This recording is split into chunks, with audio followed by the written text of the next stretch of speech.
Well, hello there. My name is Jeremy. This is Red Means Recording, and I don't know if you know this or not, but this little friend here, the Elektron Digitakt, got a firmware update. And what it did was it added some new play modes, some machines, which is sort of an Elektron way of saying different ways that a channel can do what it does on an Elektron machine. And it really exploded what the Digitakt can do, but it also led to some issues. And that's what I want to talk to you about today. The limitations this box has, how the new firmware update has made it worse, and a way that you can get around it, and some demonstrations of that way. All right. If you don't know what the Digitakt is, it is a sample playback device. They call it a drum computer. You know, it works really good with like small one-shot kind of samples. Loops have always been not its forte. And a big part of that is the fact that it didn't have any way to like time stretch or match tempo of any way. It couldn't slice. And none of these things were really a big deal. You could just treat it like an old school sampler and repitch whatever you were messing with. Now we don't have to. We have one-shot mode, which is what we had before. We have warp.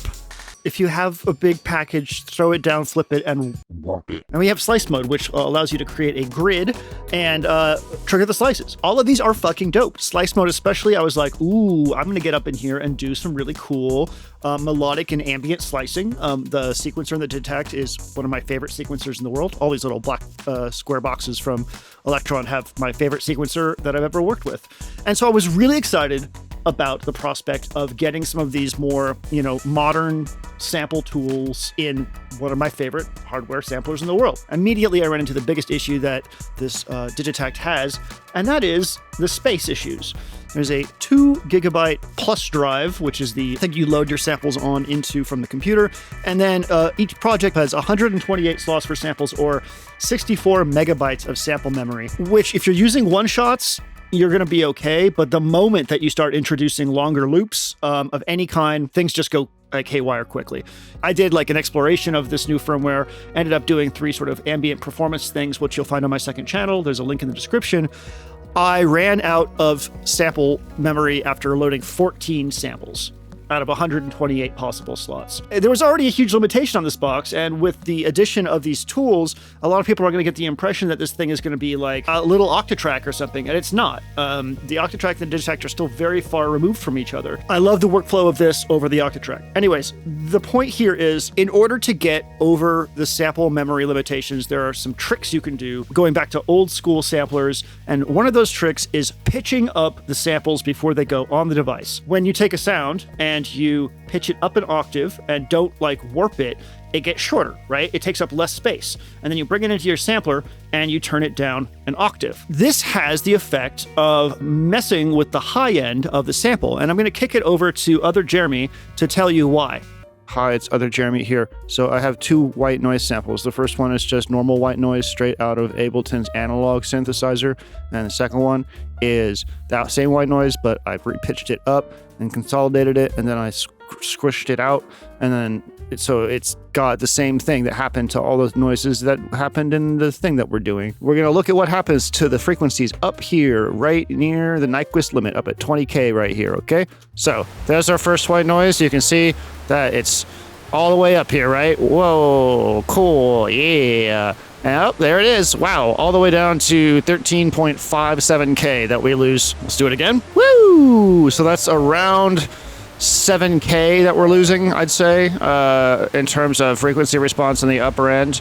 If I had to make like an educated guess, I'm sure there's probably some math for this, but I'm not a mathematician. In fact, I'm barely even a human being, so I don't really know what you... Thank God for Other Jeremy. He knows things that I don't know. So this technique is something that's common in old school samplers and actually gave a lot of the records that use those part of their like signature sound. Actually, you know what? Let's ask Other Jeremy which records sound like that real quick and which samplers sound like that. Look, there's a lot, and I have to read off a list, so don't expect me to maintain eye contact with you for this whole time, okay? We got the Emu Systems SP12 and SP1200, we got Dilla on that, we got Todd Terry, Ronnie Size, right there. That's an amazing collection of music made on that thing. Got the MPC, everybody knows the MPC.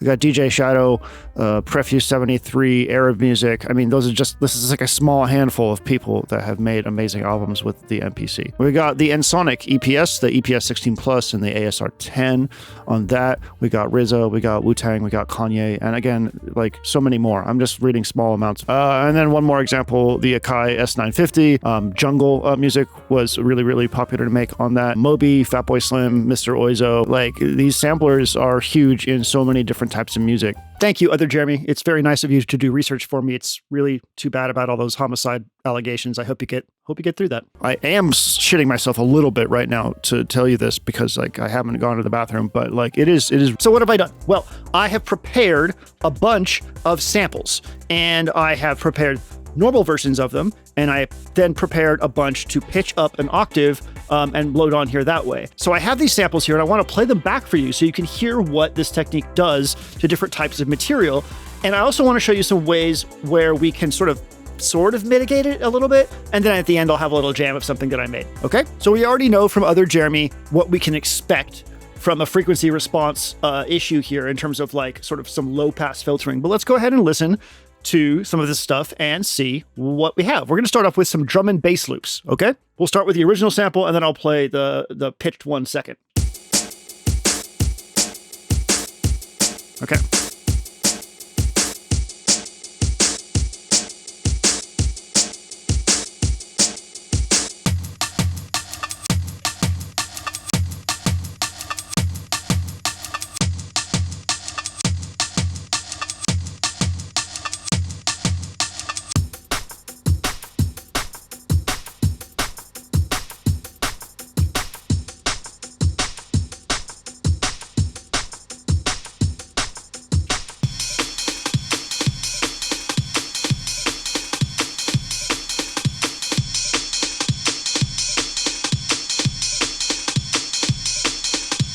So for the most part, it's very clear that there is a bit of low pass filtering going on.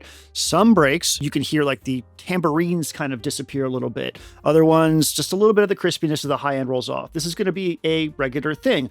I personally kind of like it. I feel like it kind of like makes the break a little bit more cohesive in a way. But there's stuff we can do to mitigate this. If we go over to the filter section here, let's pick like EQ1 and turn up the frequency.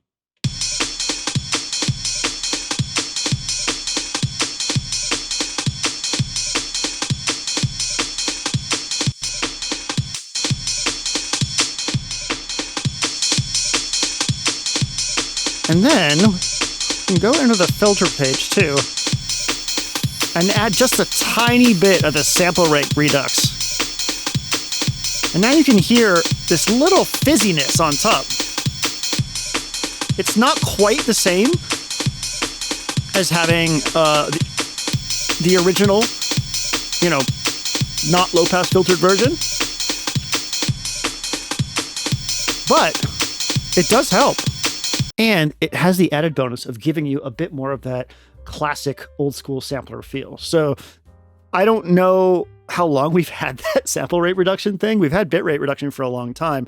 That sample rate reduction really helps the Digitakt have a more retro kind of old school sampler feel, and I'm here for it. Let's move on to a series of drum hits that all have a lot of high-end Foley on them, okay? Here's the pattern. You hear all that crispiness on top, right? All that Foley crispiness. I'm going to go ahead and switch over to the pattern now and back and forth between that has the resample version of these, okay?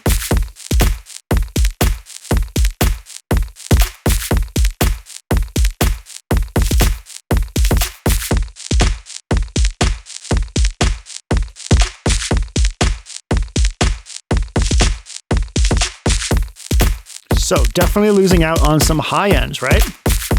Switch back.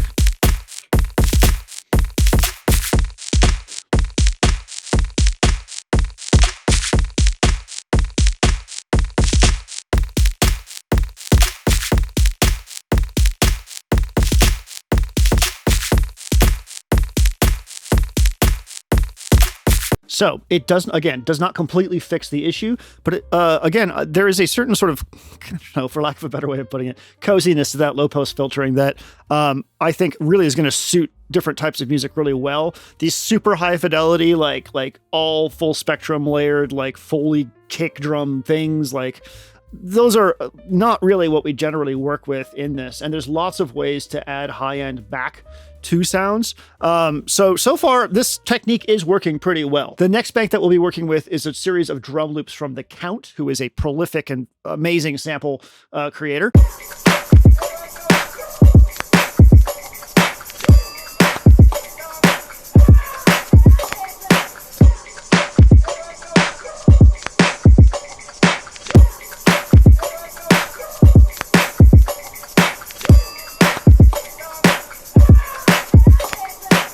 All right, that one again, all those tambourines really get messed up by the sound.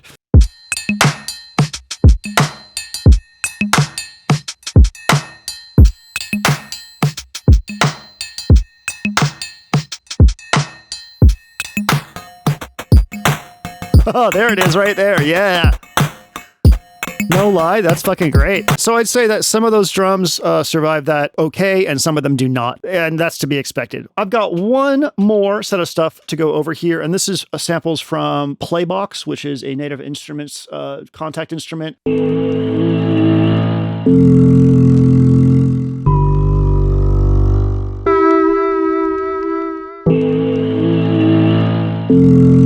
Wow. So far, this is the least affected by this whole problem here. Like, that sounded actually really good.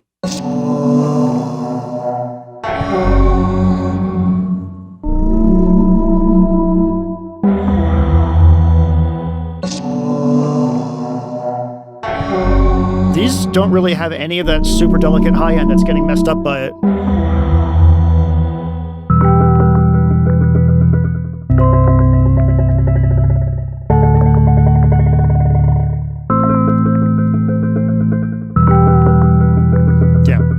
Virtually unaffected.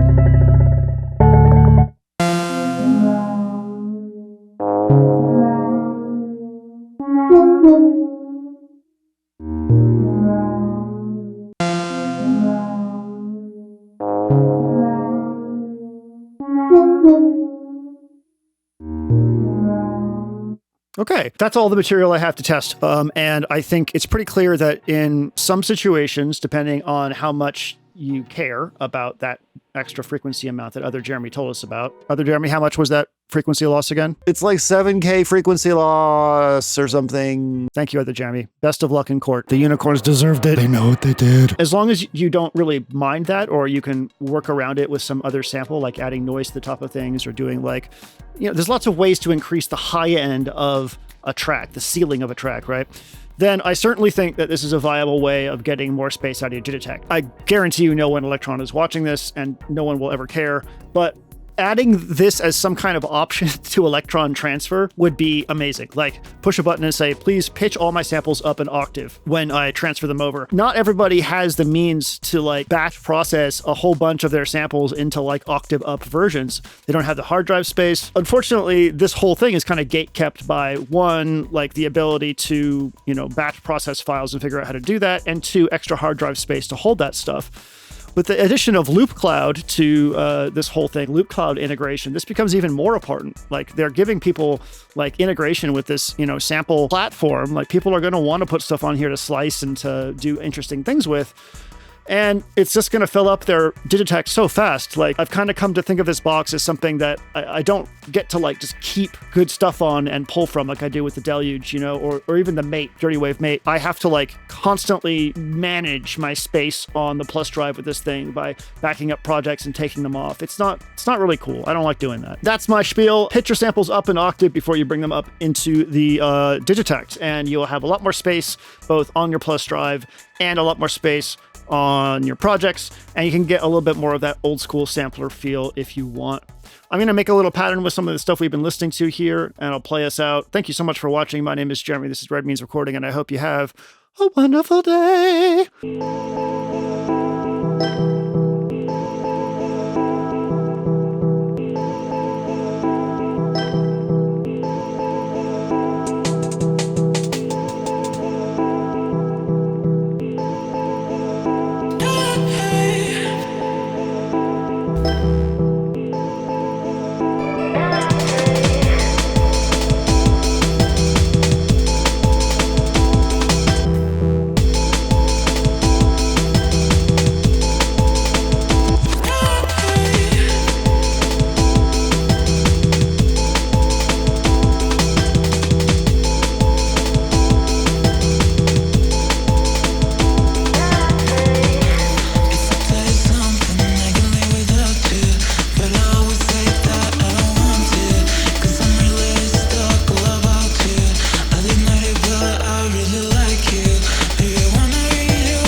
yeah, baby!